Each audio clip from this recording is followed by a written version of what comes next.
Selamat pagi adik-adik mahasiswa, apa kabarnya? Kakak berharap adik-adik mahasiswa masih dalam keadaan sehat dan masih tetap semangat untuk melanjutkan perkuliahan kita pada pagi hari ini. Pada pagi hari ini kita kembali bertemu di perkuliahan daring pada mata kuliah kewirausahaan, dan di mata kuliah ini kita sudah masuk topik yang kelima, dan di topik ini nantinya kita akan membahas tentang memulai dan mencari kesempatan. Ada beberapa subtopik pada topik kelima ini. Yang pertama itu adalah memulai suatu bisnis baru. Yang kedua, membeli bisnis yang sudah ada. Yang ketiga, menyelidiki dan mengawasi bisnis yang ada. Kita langsung masuk kepada subtopik kita yang pertama, yaitu memulai suatu bisnis baru. Adapun langkah-langkah dalam memulai bisnis baru, yang pertama adalah siapkan mental. Yang kedua, siapkan modal, karena bisnis pasti butuh modal. Yang ketiga, tentukan bidang usaha. Dalam penentuan bidang usaha ini adalah kita harus memilih bidang usaha sesuai dengan minat kita, sesuai dengan bakat kita, karena dengan kita memilih bidang usaha yang kita sudah mengerti, yang kita sesuai dengan fashion atau sesuai dengan minat kita, maka itu akan lebih mudah dalam kita mengontrol dan melakukan bisnis tersebut. Lalu yang keempat adalah tentukan lokasi yang strategis, karena lokasi itu juga sebagai penentu untuk keberhasilan bisnis. Jadi kita menentukan lokasi itu sesuai dengan siapa target konsumen kita. Jadi kita pilihlah lokasi sesuai dengan target konsumen tersebut. Lalu yang kelima adalah fokus, karena kalau kita tidak fokus, bisnis itu pun akan terbengkalai atau bisnis itu pun juga tidak akan berjalan dengan baik. Yang keenam, cari pelanggan, misalnya dengan melakukan promosi-promosi atau iklan-iklan supaya orang-orang tahu akan bisnis yang kita jalani. Lalu yang ketujuh, yaitu tentukan strategi bisnis. Kita harus menentukan strategi bisnis agar target atau agar tujuan dari bisnis itu dapat tercapai. Yang ke-8, rekrutmen pegawai. Karena kita butuh pegawai, kita butuh orang dalam membantu kita juga dalam menjalankan bisnis tersebut. Yang ke-9, perencanaan keuangan. Dalam perencanaan keuangan ini kita harus benar-benar merencanakan keuangan dengan secara matang, dan kita harus juga merancang keuangan ini agar nantinya keuangan kita itu tidak rugi ataupun tidak terjadi hal-hal yang tidak kita inginkan. Lalu setelah semua itu berjalan atau semua itu telah kita lakukan, maka yang terakhir adalah kita memulai bisnis tersebut. Yang ke-11, resiko. Pasti dalam bisnis itu ada resiko, dan kita harus bisa terima, harus bisa menghadapi resiko tersebut, dan kita harus bisa menghindari resiko, ataupun ketika kita terjadi resiko tersebut, maka kita harus tahu apa yang harus kita lakukan, bagaimana sikap kita untuk mengatasi resiko tersebut. Lalu dengan adanya sikap tersebut, maka kita akan dapat mengantisipasi kegagalan. Mengantisipasi kegagalan dalam memulai bisnis tersebut. Jadi diperlukanlah sikap-sikap ini, langkah-langkah ini untuk kita dapat memulai suatu bisnis yang baru. Lalu dalam memulai bisnis kita juga bisa tanpa kita harus memulainya dari awal, atau kita tanpa harus membuat suatu produk baru, atau melakukan riset baru. Tapi kita juga bisa memulai bisnis itu dengan cara kita membeli dari bisnis yang sudah ada. Jadi bisnis ini sebenarnya sudah ada sebelumnya.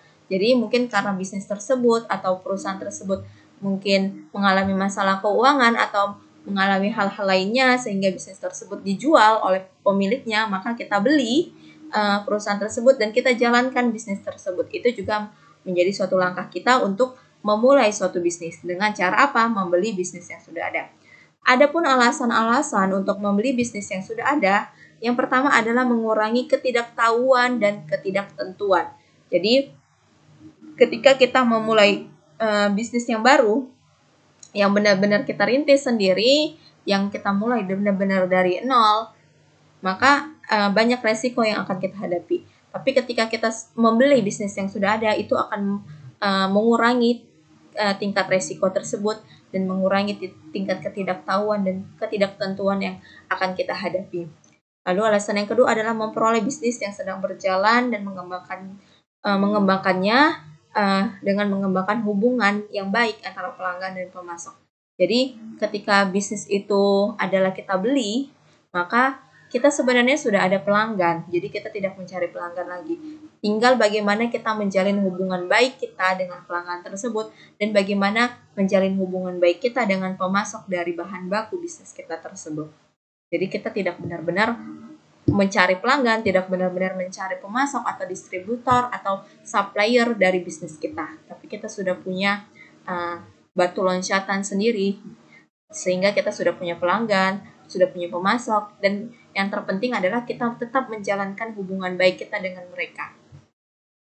Lalu alasan yang ketiga adalah mendapat bisnis dengan harga di bawah harga untuk memulai sebuah bisnis baru. Biasanya ketika seseorang menjual bisnisnya atau menjual perusahaannya itu biasanya karena ada alasan sendiri.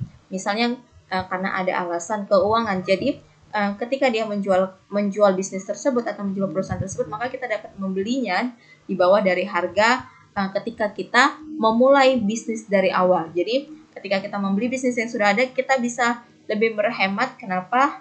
Selain karena kita sudah ada pelanggan dan pemasok, kita tinggal menjalin hubungan baik, sehingga bisnis kita juga sudah cukup dikenal di konsumen, sehingga harga-harga yang tadi, harga-harga kita tidak perlu terlalu membuat iklan, atau harga-harga kita tidak terlalu banyak harga untuk promosi atau riset-riset, itu akan mengurangi biaya-biaya keuangan kita ketika kita membeli bisnis yang sudah ada.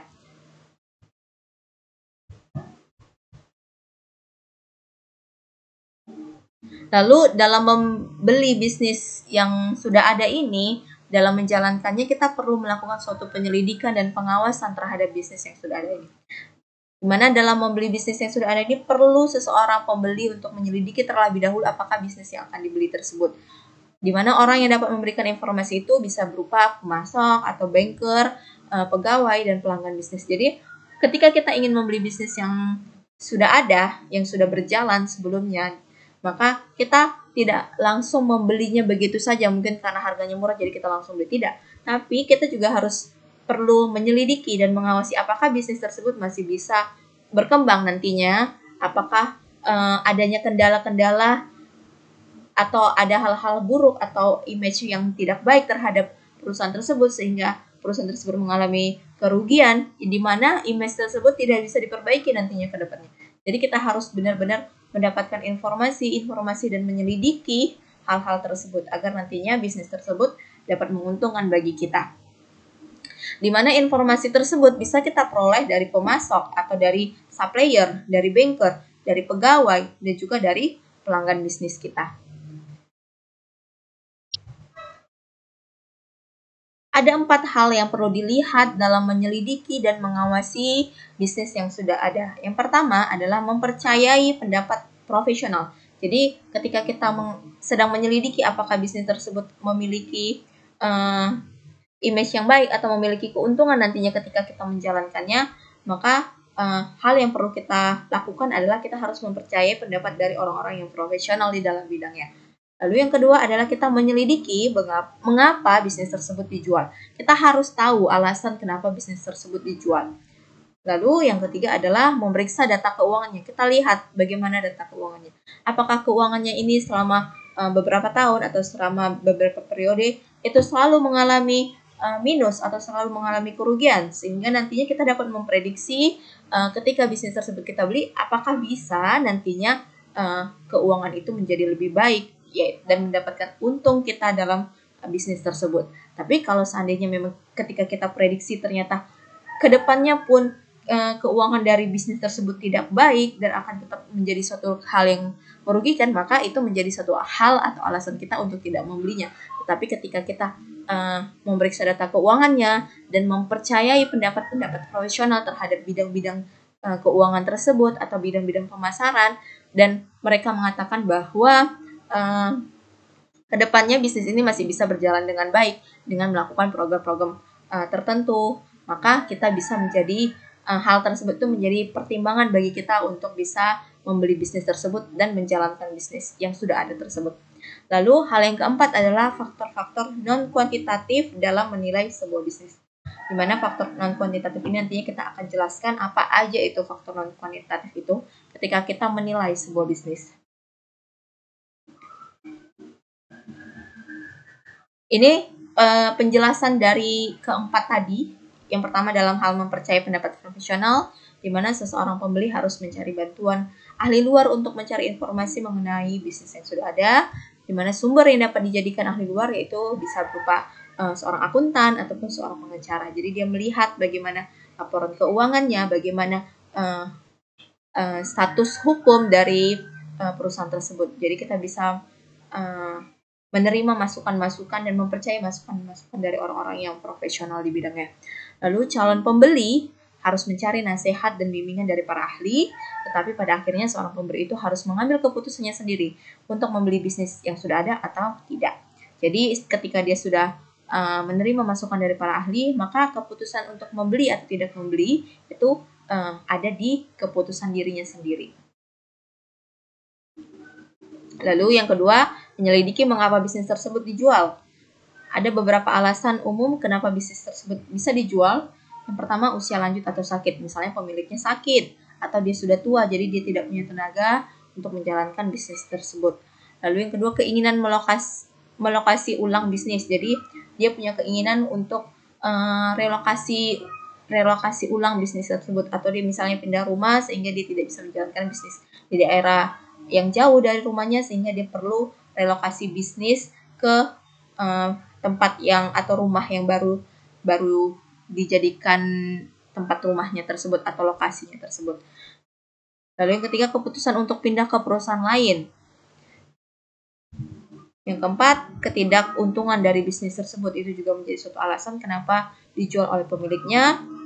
Lalu yang kelima adalah penjualan eksklusif franchise. Yang keenam adalah kedewasaan industri dan kekurangan pertumbuhan profesional. Jadi keenam alasan ini adalah alasan kenapa bisnis tersebut dijual oleh pemiliknya. Lalu yang ketiga yaitu memeriksa data keuangan, di mana dalam memeriksa data keuangan ini tahap pertama dari mengevaluasi kesehatan keuangan di sebuah perusahaan dengan mengulang kembali pernyataan keuangan dan pengembalian pajak untuk 5 tahun terakhir. Jadi ketika memeriksa data keuangan, kita lihat bagaimana data keuangan 5 tahun terakhir. Bagaimana dia membayar pajak, apakah dia mampu atau tidak perusahaan tersebut dalam membayar pajak. Itu harus dilihat dan dievaluasi oleh si calon pembeli baru. Jadi untuk menentukan ke arah mana bisnis tersebut bergerak, pembeli harus memeriksa data keuangan yang berkaitan dengan operasional perusahaan, di mana data 5 tahun terakhir dapat digunakan pembeli untuk melihat tren bisnis ke depannya. Jadi dengan kita melihat data 5 tahun terakhir dari laporan keuangan bisnis atau perusahaan tersebut, itu dapat kita jadikan ramalan atau perkiraan kita ke depannya bagaimana bisnis tersebut berjalan. Apakah bisa menguntungkan atau malah sebaliknya. Di mana pembeli harus menyelidiki secara teliti lembar demi lembar neraca penjualan agar untuk melihat apakah nilai aset yang ada di dalam buku tersebut benar-benar nyata, bukan dibuat-buat. Jadi perlu ketelitian dan perlu penyelidikan yang sangat mendalam untuk bisa melihat data keuangan ini, dan perlu peramalan apakah dengan adanya data 5 tahun atau 5 tahun data keuangan ini perlu kita untuk bisa meramalkan bagaimana keadaan keuangan perusahaan tersebut untuk tahun-tahun berikutnya. Apakah terjadi pembaikan atau malah tidak sama sekali. Apakah kita terus merugi atau bisa dengan adanya strategi-strategi khusus bisa kita menjadi lebih maju lagi atau lebih menguntungkan dari yang sebelumnya. Dan yang terakhir itu faktor non-kuantitatif dalam menilai sebuah bisnis. Adapun faktor non-kuantitatif dalam menilai sebuah bisnis itu, faktor yang pertama adalah faktor persaingan, di mana pembeli harus memeriksa apakah bisnis yang dipertanyakan tersebut mengalami kerugian atau keuntungan dalam persaingannya. Apakah dia bisa bersaing dengan para pesaingnya, dia harus melihat itu. Lalu yang kedua, faktor pasar, di mana pasar ini pembeli harus melakukan penelitian pasar, di mana penelitian sensus data dan secara perorangan pengaturan langsung pada tiap-tiap tempat persaingan bisnis. Lalu yang ketiga adalah faktor perubahan lingkungan, di mana sebuah perusahaan dalam peraturan daerah setempat telah dilakukan, tapi belum mempengaruhi dan mengubah arus lalu lintas 2 arah menjadi 1 arah. Jadi faktor perubahan lingkungan ini, di mana bisnis tersebut, kita itu dalam memulai bisnis harus memenuhi aturan-aturan, baik itu aturan daerah setempat ataupun aturan-aturan warga di dekat kita memulai bisnis tersebut. Lalu yang keempat adalah komitmen hukum. Itu bagaimana perusahaan tersebut berkomitmen dalam hukum juga menjadi pertimbangan bagi pembeli. Contohnya adalah ketepatan waktu membayar pajak, bagaimana perlakuan yang tepat terhadap karyawan, itu juga menjadi faktor-faktor yang perlu kita pertimbangkan ketika kita mau membeli bisnis yang sudah ada. Lalu yang kelima adalah kontrak serikat kerja, yaitu pembeli harus mengetahui bagaimana jenis perjanjian tenaga kerja. Lalu yang keenam adalah bangunan, yaitu bangunan dari sebuah bisnis juga harus dipertimbangkan oleh pembeli. Apakah bangunan tersebut masih baik, apakah letaknya itu masih strategis, ataupun tidak. Jadi bangunan dalam bisnis itu juga menjadi suatu hal yang perlu dipertimbangkan oleh pemilih untuk membeli bisnis yang sudah ada. Lalu yang ketujuh yaitu harga produk, di mana harga sebuah produk itu akan menentukan bagaimana produk tersebut diterima di masyarakat. Jadi kita sebagai seorang pembeli harus mengetahui berapa harga produk yang dihasilkan oleh perusahaan tersebut. Apakah harga produk itu terlalu mahal jika dibandingkan dengan pesaingnya, atau malah harga produk tersebut malah terlalu murah jika kita kaitkan dengan biaya produksinya. Jadi hal-hal tersebut juga menjadi faktor non kuantitatif atau faktor yang tidak dapat dihitung, tapi dapat dinilai, dapat diukur dengan kita bertanya, dengan kita mendengarkan pendapat-pendapat profesional untuk menilai sebuah bisnis dan apakah bisnis tersebut masih layak untuk kita beli atau tidak. Demikian paparan saya untuk topik kelima ini. Untuk melengkapi pertemuan kita pada pagi hari ini, ada beberapa tugas-tugas yang harus adik-adik mahasiswa kerjakan. Yang pertama, jelaskan langkah-langkah dalam memulai sebuah bisnis. Yang kedua, jelaskan alasan-alasan untuk membeli bisnis yang sudah ada. Dan yang ketiga, jelaskan bagaimana cara menyelidiki dan mengawasi bisnis yang ada. Ketiga soal ini itu kalian diminta untuk menjelaskan. Jadi kalian jelaskan dengan pendapat kalian sendiri setelah kalian mendengarkan apa yang telah saya sampaikan. Bukan hanya sekedar kalian menuliskan saja poin per poin, tapi kalian jelaskan poin per poin tersebut. Karena kalau kalian jelaskan berarti nilainya akan lebih tinggi dibandingkan dengan kalian hanya menyebutkan poin per poin. Seperti biasa, ketiga tugas ini kalian kerjakan di buku tugas kalian. Lalu setelah kalian kerjakan, kalian scan terlebih dahulu tugas itu, lalu kalian bentuklah scan itu dalam format PDF. Dan format PDF inilah nantinya yang akan kalian kirimkan ke GC kalian masing-masing. Saya tidak menerima tugas yang dikirimkan dalam bentuk foto. Jadi kalian mengirimkan dalam bentuk PDF. Demikian paparan saya untuk topik kelima ini dan paparan saya tentang mekanisme pengerjaan tugas ini. Saya harapkan kalian paham dan mengerti, dan saya berharap kalian tetap sehat dan tetap semangat walaupun kita sedang berkuliah dalam keadaan daring. Dan sampai bertemu di minggu depan, dan selamat beraktivitas untuk kita semua.